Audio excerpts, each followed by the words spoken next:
first afternoon session is about communications enabling web and mobile applications. We have a few demos lined up, and we're all anxious to make sure we can plug the right cables and do the right thing here. I think if you can maybe take your seats and help us to get going here.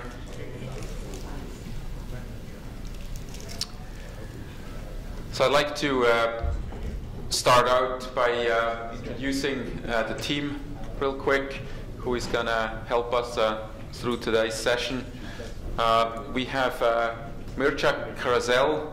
Mircea is out of our Bucharest office. He's the team lead on Unite, and will demonstrate the latest features that we added into our Unite client in a live demo. Then we have Christy, also out of our Bucharest office, and he worked a lot with ZipX Config and helped make the upgrades to the new Polycom phones recently. And he will show us how contacts can be synced with mobile devices. And then finally Mike, who doesn't need a whole lot of introduction. Mike will show us how we integrated communications capabilities into Zimbra email calendar, and we hope we can get that one going until we get to that. So I just thought I wanted to do a quick introduction to today's session, and I think this dovetails very nicely into Blair's great presentation we had over lunch. This is this communications transformation that we've been touching on for quite some time. I think, at least from our perspective, the communications industry has come to a turning point. We have, basically introduced VoIP about a decade ago. We transitioned to voice over IP. We introduced IP PBXs and things like that. And over that decade plus, we basically innovated to a converged cabling plant, which is really great for those who don't want to pull all these wires. But that's really what we ended up with. Instead of a wiring in a building for telephony and another one for Ethernet, now we have it on one cable plant. And that's great, but the device, the experience, and what we really do with this communications infrastructure has pretty much stayed the same. And that is what is changing right now, and that's why I think we're all wondering whether unified communications is the right term, or whether it should be ubiquitous communications. We called it virtualized communications, but I think the industry will figure this out over the next little while. It means that communications will really have to come to you, and I think that is the why this industry transforms, and sort of what is driving this. Right? People ask, well, why should this happen, or why is this interesting? And I think users really expect that communications comes to them, and that works if they want to communicate with voice, with video, with IM, on any device, on any application without delay. And therefore, we believe that the next round of unified communications, or the evolution of unified communications, is about communications enablement of both web and mobile applications. And therefore, the Zeus client strategy from the very beginning, and this will lead me into this discussion of Unite, but the Unite client strategy from the very beginning has been that we want to be open and accommodate a fairly broad array of different clients, that we would like to build a library of reusable web components to communications enable web-based and mobile applications. And all these different applications allow plugins in one form or another, in the form of portlets or gadgets or simlets or plugins, some standards-based, some not. But there is a way to add something into an existing app and communications enable it. And that really creates a consistent user experience across these different applications and devices. And then with media enablement that we get through WebRTC, both on laptop platforms and web browsers, as well as on mobile devices, we can now bring actual media into these communications-enabled reusable components. And that is really what we are very excited about. And we'll show you a couple of examples, starting out with Unite phase 1 as it is available right now. Mike? Yep, thank you.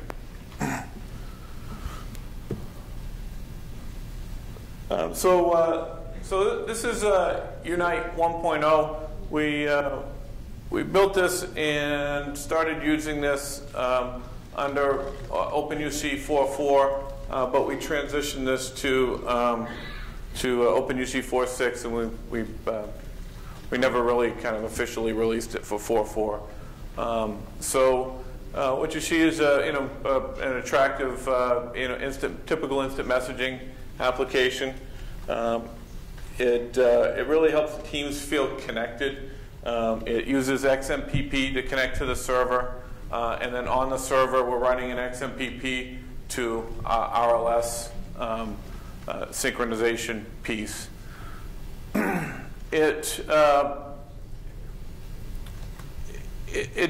For me, working remotely as I do, being stuck up in the wilderness in Maine, it allows me to feel connected to the organization. I feel disconnected when I don't have this running. And it allows us to initiate with third-party call control calls, initiating on our phone. So it has no media capabilities as it sits. There's no soft phone in it in version 1. There's no video capability. It's just a means to initiate a call and to initiate chat. Now, that being said, it does have some neat features as part of it. We can sync up our contact directory out of the phone system. We can dial numbers here and initiate calls, and my desk phone will ring, and then it will connect me to the remote party. So that all works quite nicely. So it's a sort of a remote control for your phone. It does work nicely because of that in a thin client environment. So if somebody has a Terminal Services or Citrix, not doing media through that is a kind of an advantage, and not confusing the user by having to have a soft phone and a desk phone. Some people may not want a soft phone, so this does that.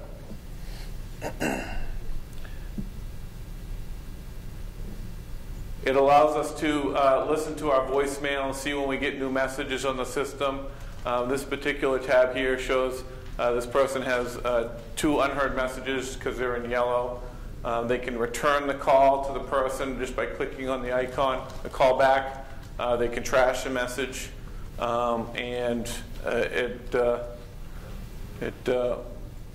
lets us see if that person's online. Also, you see there's a presence indicator right beside the person's name as to whether they're online or not.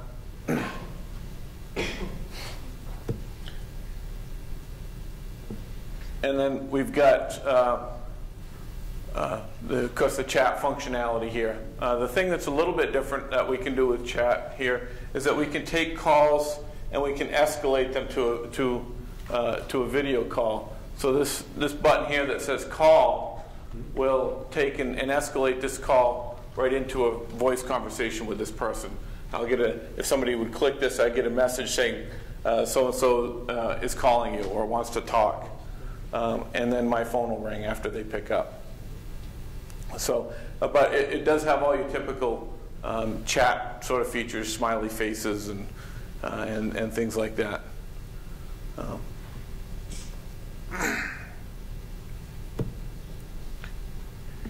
The other piece that we've integrated into the product is a multi-user chat room. So you see this on the left.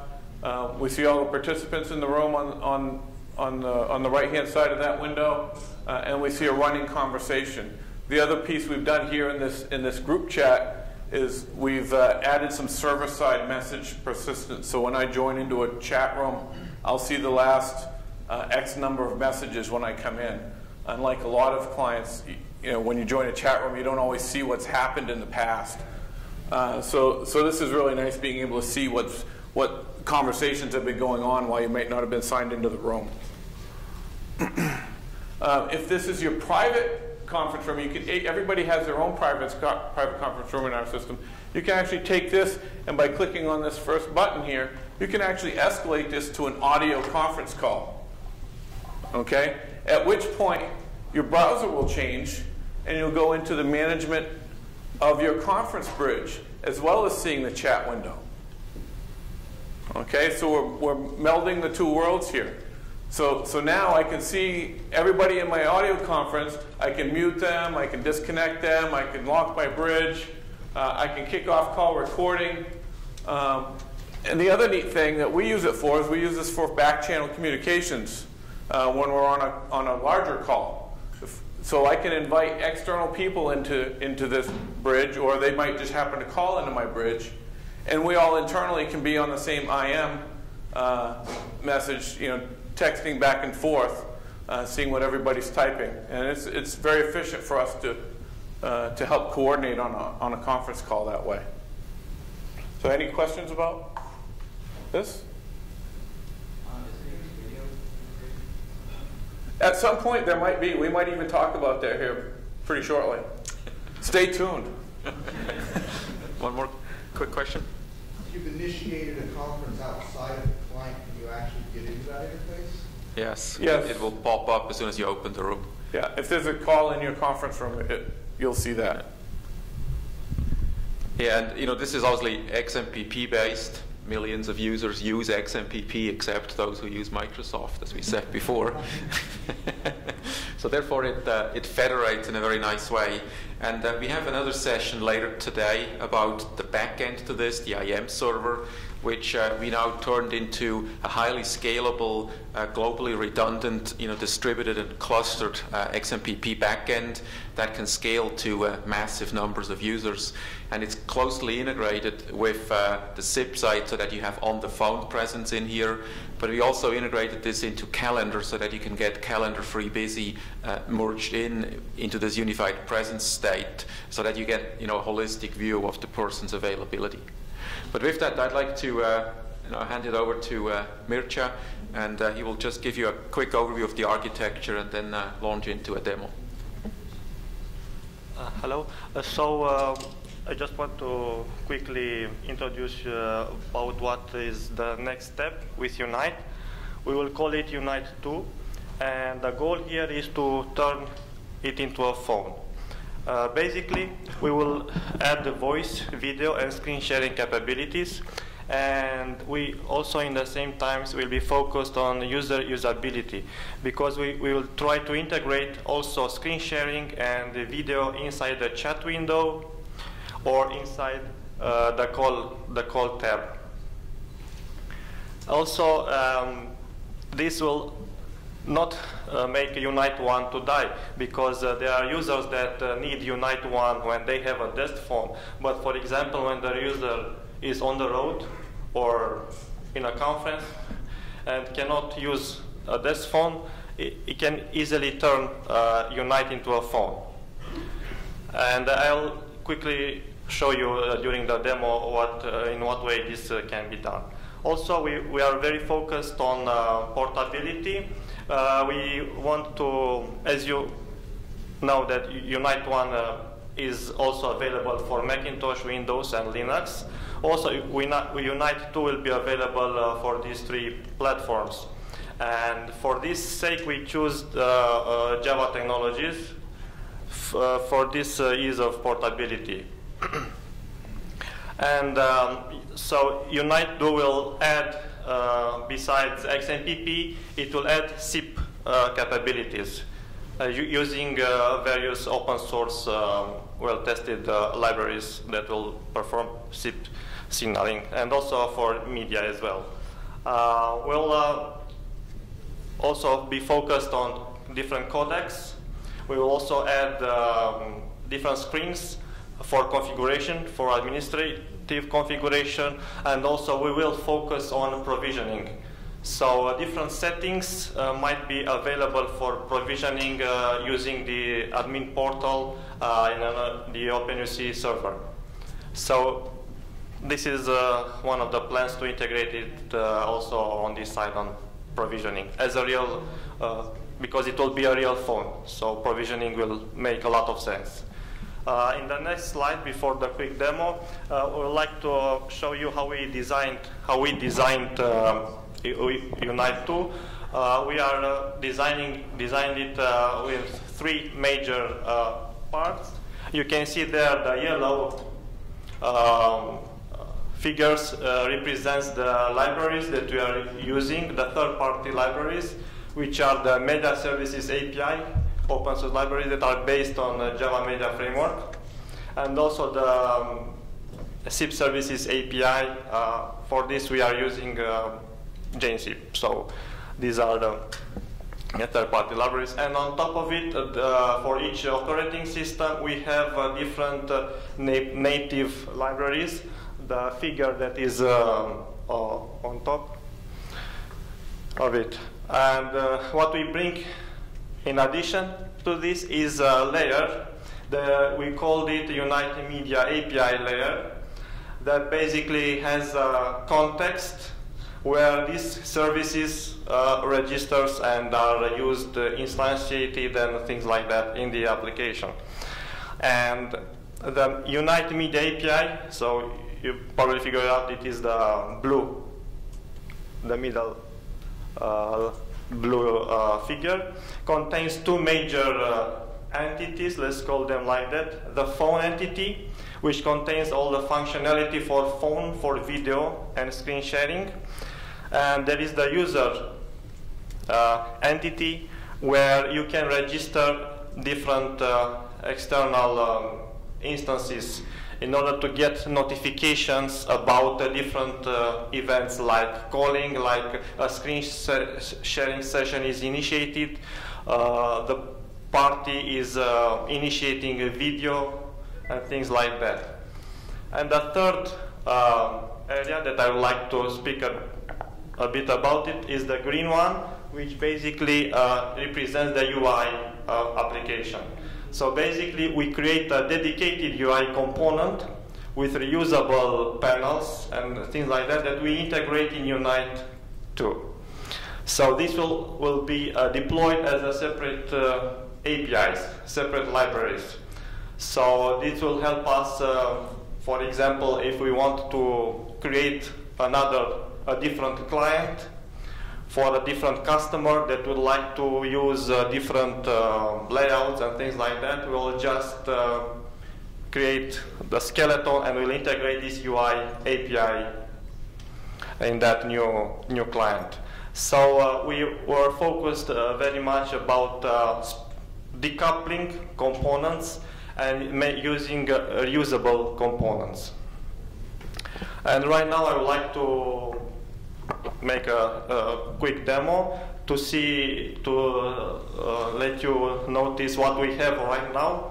It's just for the moment a development build. We started working on it, I think, about 3 months ago. But thanks to this kind of approach of decoupling and separating layers, I think we accomplished a lot and worth being shown today. We'll switch now to a different laptop to show you the demo.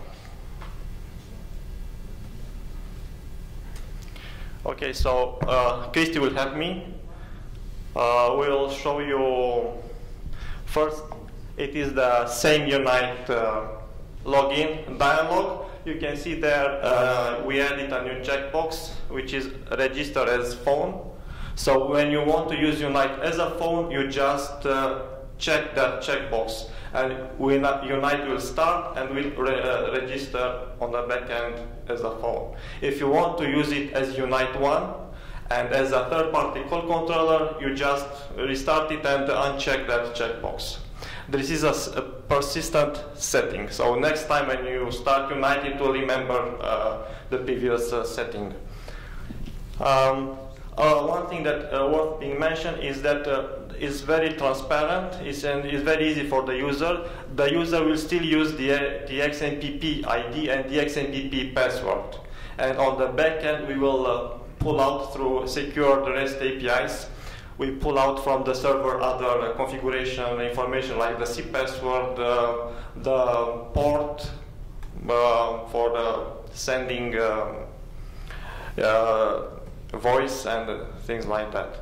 And I will let Christy to switch the place with me. I will go to my laptop and we'll make the demo.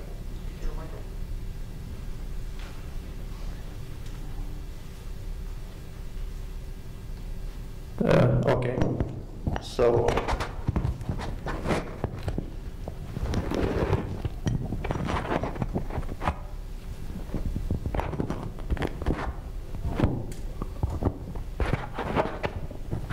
So you can see that there is started and registered. There should be an icon on the bar to show you that it is restarted, but looks like it's not seen in the projector.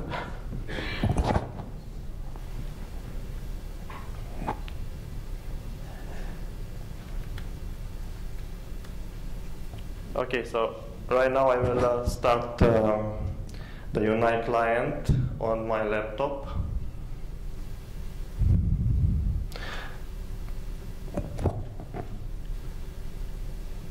So we are using a server, an OpenUC server that we installed here in this intranet, and we configured it yesterday for the demo.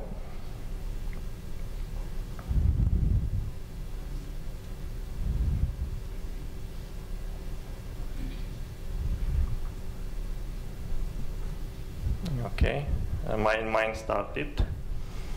You can see that we have two tabs, the IAM tab and the call tab. And every operation that you do, you can call with using right click and things like that. So basically from everywhere, like Mike explained in the previous slides, when you're on a chat window, you click the call button. This time that call button will actually create the call using Unite as a phone and won't place the call. So basically, this is the same UI, the same, but we'll do it as a phone and not placing the call. And now I'm going to call to make the call. You can see that a pop-up window should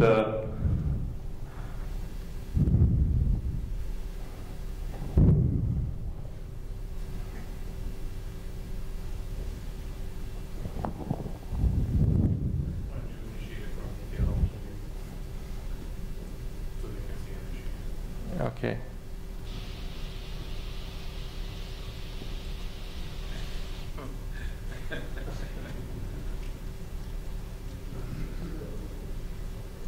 Is the network not?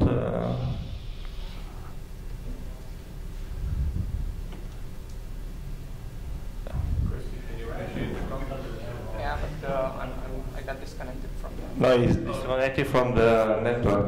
Okay. No, I'm disconnected too.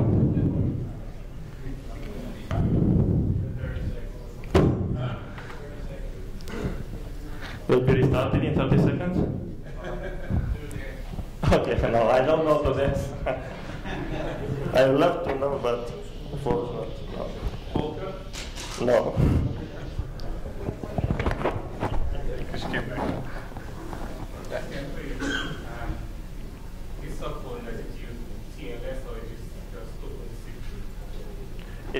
So the call that is established is a secure call using SRTP. Secured RTP for transport.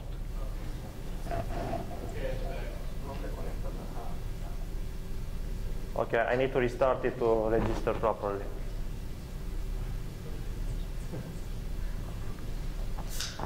So the calls always are being installation in SRTP? Yeah. For the movie, it's not a little bit hard? Well, we did not make a debugging to see exactly how the transport is done, but we are using that SRTP, which is also an open source library. Okay, very good. So in regular SIP using SRTP as well? Yeah. Secured RTP. When that change? You need to use secure RTP, especially in a soft phone. I agree, but I didn't think the OpenShift executive server could do. Yes.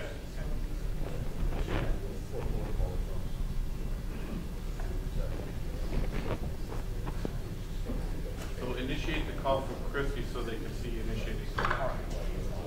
That's what I wanted to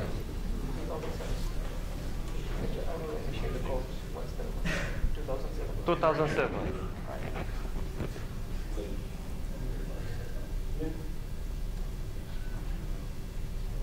Right. Okay, so a window popped up here. I am answering.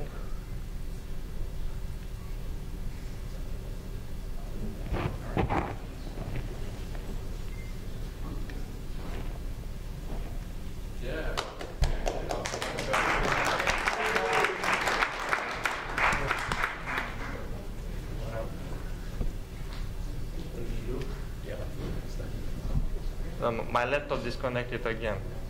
Let me reconnect. So, Chris, you log in the internet? Can you restart Unite now, please?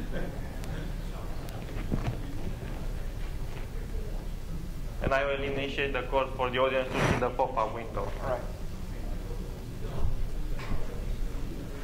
So this call is being placed out of this app with a built-in soft phone source you Yes. set, and secure RTP. Yes. It's the perils of demo, but it does video too, screen sharing. Let's see where we get. Any plans to bring this to a mobile device, either Android or iOS? Yes, that's something that you're Need to answer the phone. it requires a little tweaking, but in concept, yes. What we want Okay, to do so next is turn this into a touch interface that Yeah. will work with Windows 8, and you can then take that to the mobile device. Okay. So the primary one is first before going to iOS or? Initially, yes. Okay, so now we established the call, and now I will initiate screen sharing. Okay, do that. Thank you. It says no route to host. Doesn't reach the server again. Yeah. Yeah, the server's down. Is the network Wi-Fi is, keeps, the Wi-Fi is down again. Why don't you show the movie? We need that because that's our server's on that. So. Oh, yeah.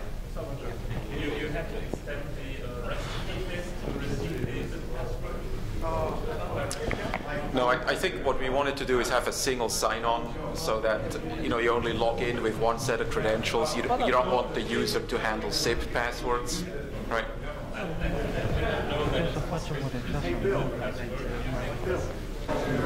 All right, we're gonna. Huh? Okay, go ahead and get it sorted, guys. All right. Imagine Steve Jobs standing here with a bunch of engineers. All right. I think we're gonna try to get it sorted, and we'll continue with. Excuse us. Thank you. Sorry.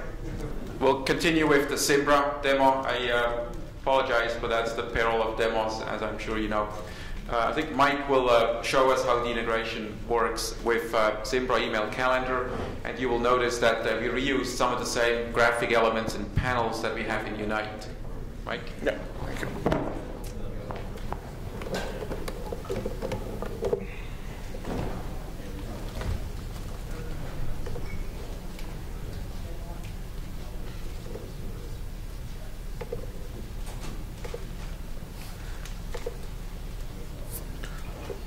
Okay, so get out of presenter mode here.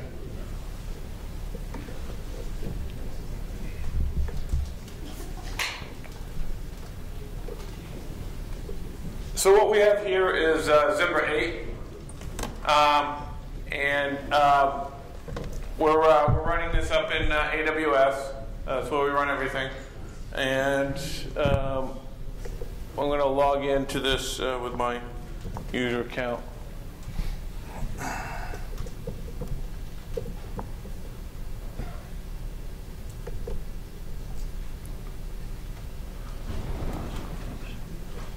So we had a couple of goals here with this product. First off, Zimbra worked with Cisco, and they worked with Mitel to create some plugins for Zimbra 8. So our first goal was to replicate the functionality that they had with those other two platforms, and maybe add a little bit. And this is what we're calling the 1.0 support for us. Now, basically what they did is they created this voice tab where you could listen to and have access to your voicemail. And it's not part of the inbox, so it's a little bit different because people kind of want a unified inbox experience. But they decided to implement it this way, so we just kind of followed what they did. So they added this other voice tab, and then this page here makes an API call out to our communication server and lets you play your voice messages right off the voicemail server. Okay, it's not the mail's not sitting in the mail server itself. The piece we kind of added was the ability to do some presents. You see the little jelly beans next to the name? This is showing two of my different email accounts. One of them showing as online, the other one is showing away. This is one of the elements that we added that the other vendors didn't have. They all had the click-to-call capability. You notice when I mouse over a telephone number, it pops up the phone icon. And then this will initiate the third-party call control, right? If I click on this and tell it to call, my phone will ring. And then when I pick up, it will establish the call to the other party. The other piece we have here is the ability to pop up contact information for this person. And again, this goes out, makes a call to the OpenUC server, pulls down the image, the presence information, lets me make a choice to email or call any one of these numbers.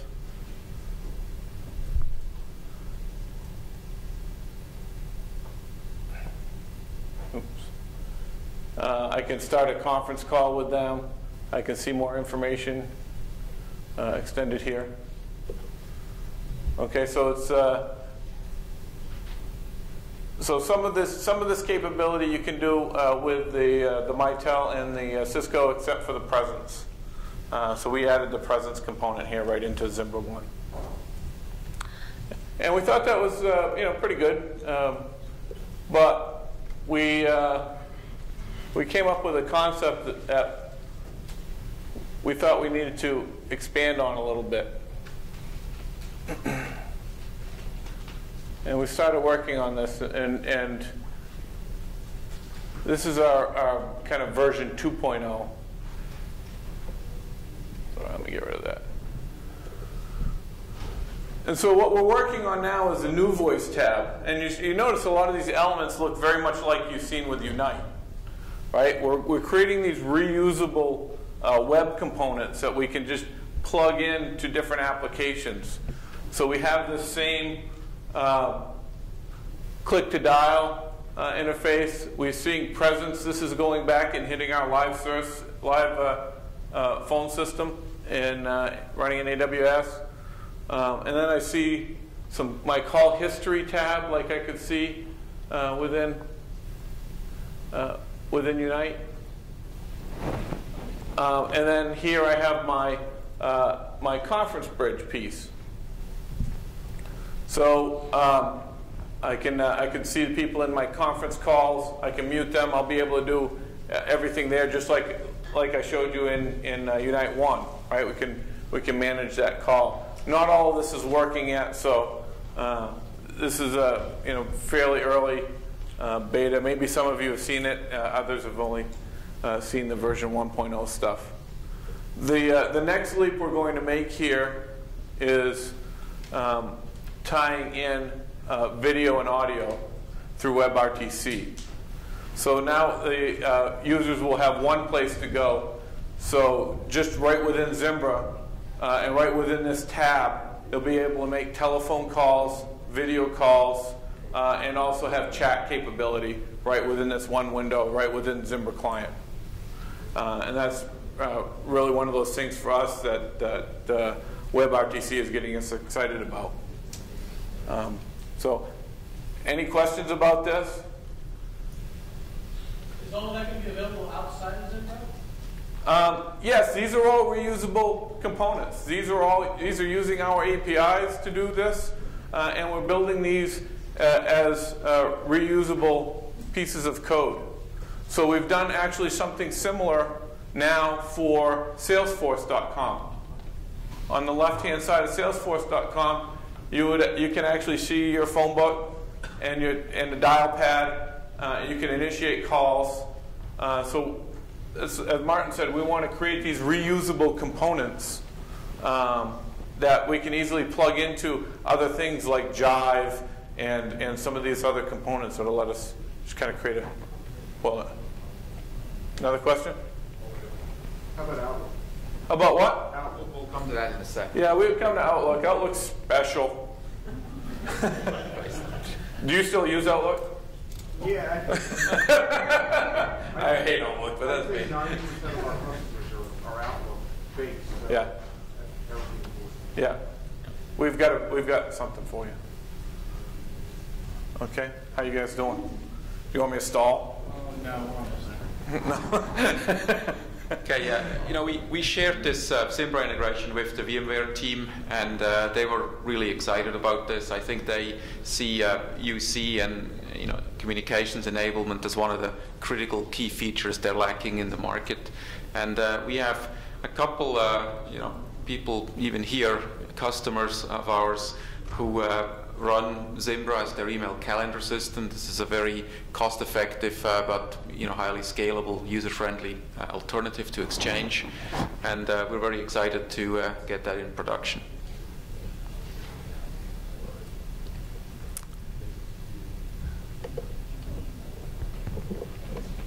Just go here. Yeah. I'll do this. Yeah. You guys ready? So maybe before we jump into the second attempt to do this demo, let me just very quickly talk about the Outlook piece that you just asked about. This is the picture of that. So what we have done with Outlook is really enabled Outlook the exact same way it would be communications enabled with Lync. So instead of talking at the back end to Lync, it talks to our server. But we enable the same presence jelly beans in Outlook. We enable the same unified messaging integration. We have conferencing integration. You can create an appointment that goes into a conference bridge. Contacts are synced automatically. So it's a very comprehensive integration into Outlook in the form of a plugin, and it works with Outlook 2010 and 2013, and that has been out for a while now, and we have been using this for some time. So it basically it uses those same presence icons that are actually part of Outlook. Everybody thinks that's really part of Lync. Right. It's not really part of Lync. It's actually built into Outlook. And so what our application does is it turns on and off those lights by looking at the XMPP server instead of by looking at a Lync server. So that'll kind of merge with the Unite Yeah, so the Unite client still provides the presence piece. and it pulls it in out. Yeah. Yeah, you can run it with or without Unite. So if Unite doesn't work, it pulls it in over the web. And if Unite is there, it pulls it from Unite as this cuts down on network traffic and this is faster. Okay, you guys ready? Yeah. Okay, go Yeah, for it. go ahead and switch. So we established the call. So we want to continue from where we left. All right, so you see the call established, you see the integration with the call tab, and now we'll try to do a screen sharing. And right now the screen sharing is firstly displayed inside the call tab. You can enlarge it if you want, pull it out from the call tab, and display it in on a dedicated independent window that can be resized.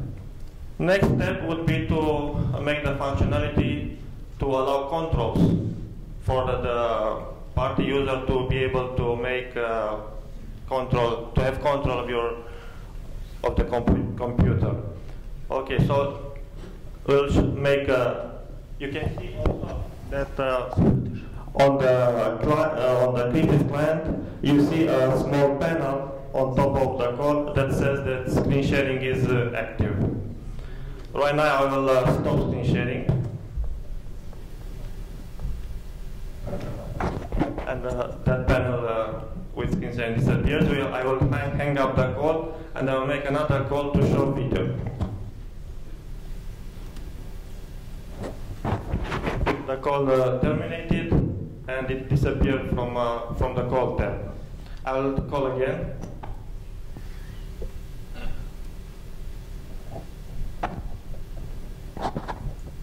Okay, so I will send video. You see the camera button that I'm going to use, and the video streaming began.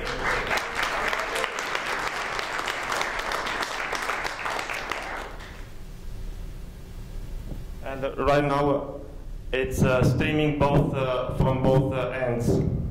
You see the small window with my colleague upside down, but it's not Unite. That is not because of Unite, it's because of a driver video. Okay, so right now I will stop video. The same thing, you can enlarge. Please press the button in the corner to enlarge it, and pull it out from the call tab. And you can out and then back in, pressing again the same button in the corner. You'll see that in that dedicated window there are a few buttons for ending the call or for putting the call on hold. I will remove video.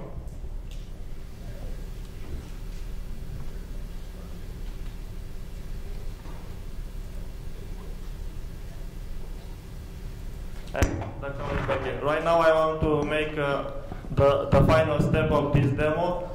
I will open a new Unite 2 instance on my laptop. I will register with a different user, and I will show you how multiple calls will be displayed. And in a multiple call, automatically the previous call will be put on hold.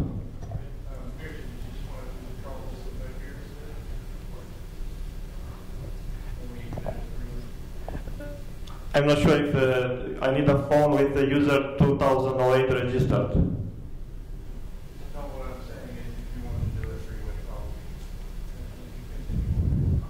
Okay.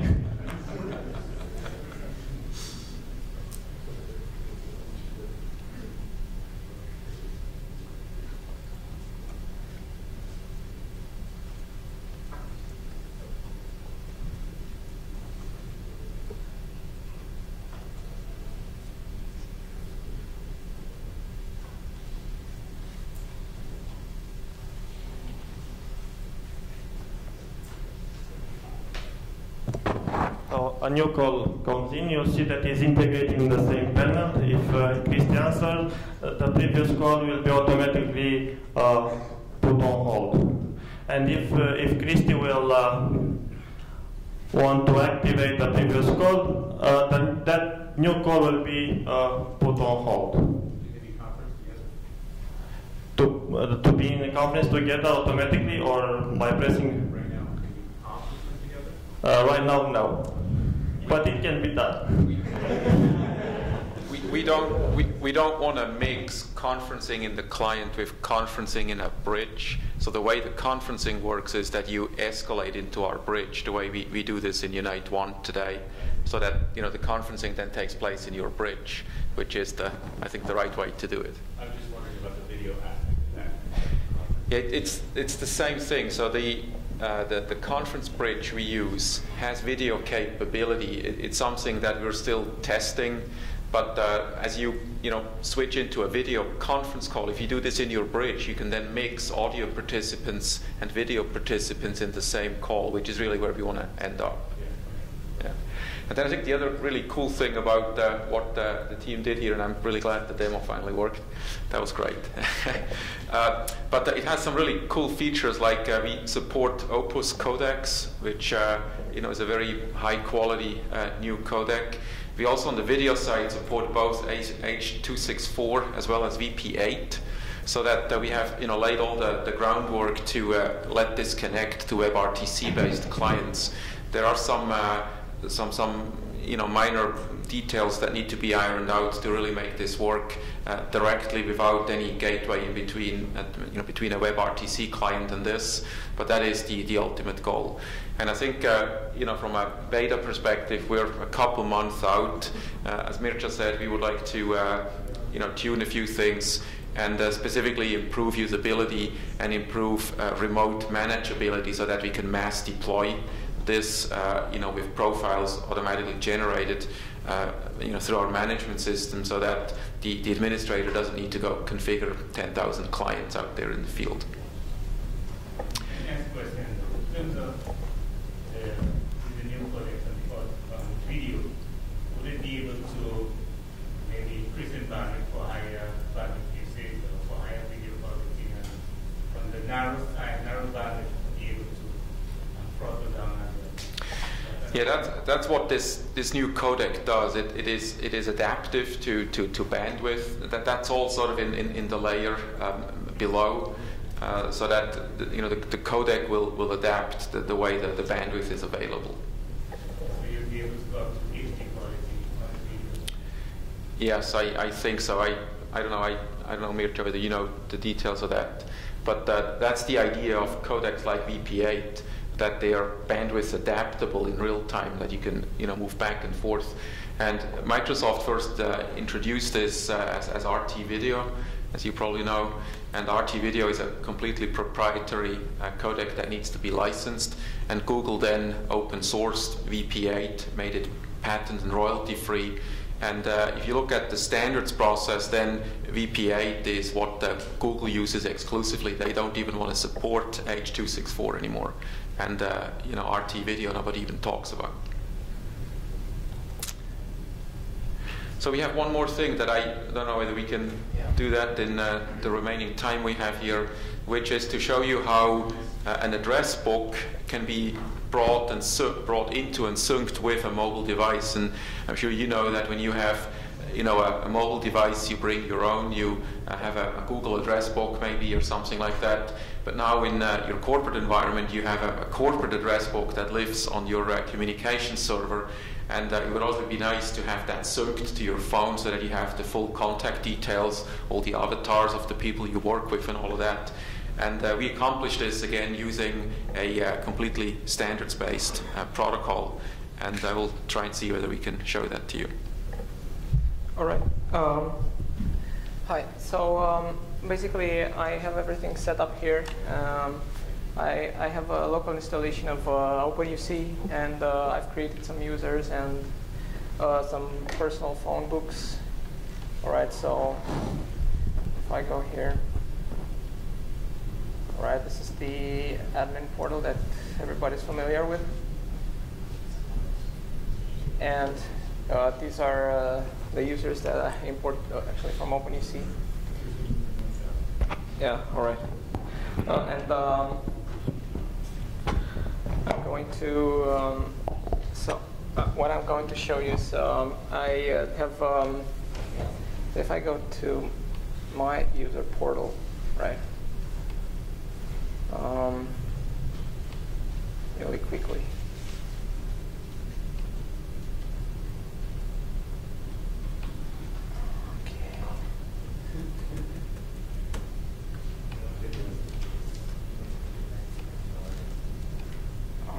So this is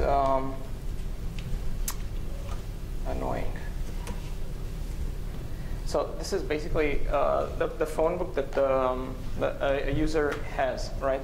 So the first contact is a personal contact,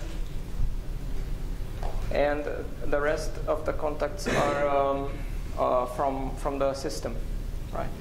And what I did on my mobile phone I'm gonna switch to the camera here.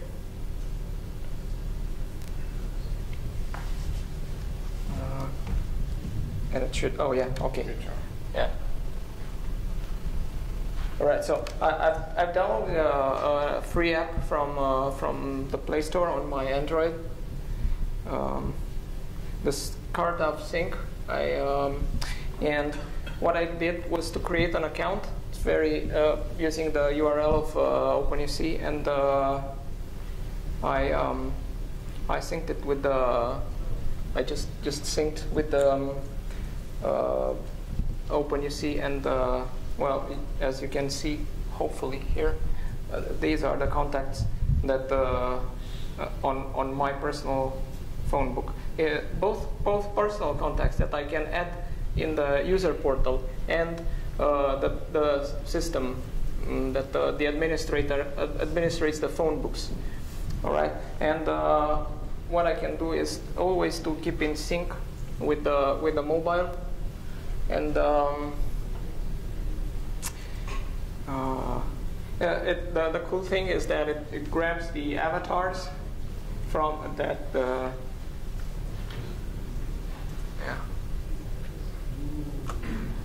Yeah, the cool thing is that it grabs the avatars from OpenUC.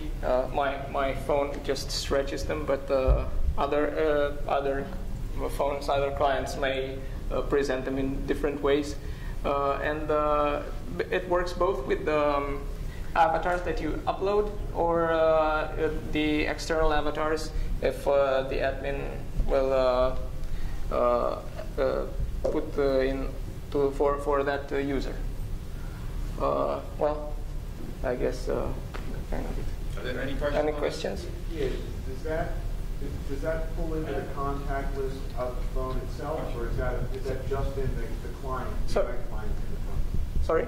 Does that integrate with the phone's native contact list, or is it just in the Unite client's? No, it actually integrates with the phone contact list. Yes, yes. I've actually erased all my contacts before this, and I don't have. I have only this, but it's just like it's just like Google Contacts and everything. So it just integrates with the phone book of the phone. So is it bidirectional? It's a good question. Actually, it's not. What I didn't say because I didn't have time. So back in the back end, it grabs data from the MongoDB, and it's not possible to sync back into CPEX. You will not be able to modify a system user from your client, because in that way. So I think, Chris, what we're talking about is a corporate address book, right? Yes. That also Yes. you can't change if you know. There's no company that would allow you to change the corporate phone book just like that. So I guess what I was asking, if you create a personal contact in CPEX, does it sync back to your phone? No. Both ways? No, but this we might take into consideration, maybe. think- With the personal contacts, it might be a different story.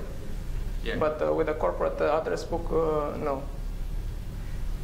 Yeah, so the idea is that this will, because obviously we need that, right? That we can distinguish between corporate phone books and personal contacts users added.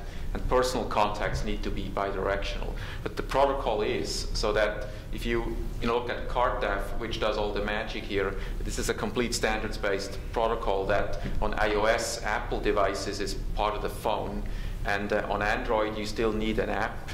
Yeah. And I would expect that Google will add this in, and then you add an account like a Dropbox account or like your Google account. You add a CarDAV, CPEX or OpenUC account, and that transaction is bidirectional as the transaction is into Google Contacts.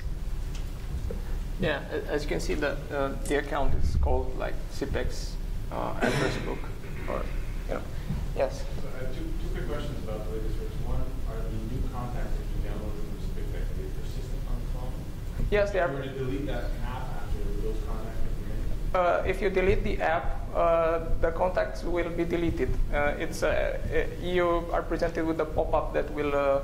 I haven't tried to see if you can actually, but what you can do is you can back up your contacts and then you can pull them back, and unlink them with the with the application. But I think this is also a thing from the application itself. So the other question I have, if the new contacts are presented in your phone's full contact list, yes, are they denoted with an icon? If I have my Facebook contacts that have a little Facebook icon, I know where the contact list comes from. Yes. What phone do you have? Android. Yeah. No. What brand? Oh, it's a Samsung. Yeah. Yeah. I noticed that on Samsung they are. Yeah, there's a little icon there, but on my HTC it isn't. So it's again a matter of the client itself. Yeah. Right. Okay, terrific. We'll have to polish this a bit more, obviously, but I think these are some exciting things that will really improve usability, and we wanted to show that today. So we're a little late, a couple of minutes, so we'll go into a break and continue at 3 in 2 different parallel sessions. We'll continue in this room with OpenACD and another daring demo. And we'll talk about OpenUC and SIPX architecture in the room that is right down there for those who would like to dive a bit deeper into the architecture of OpenUC and SIPX itself. Thank you.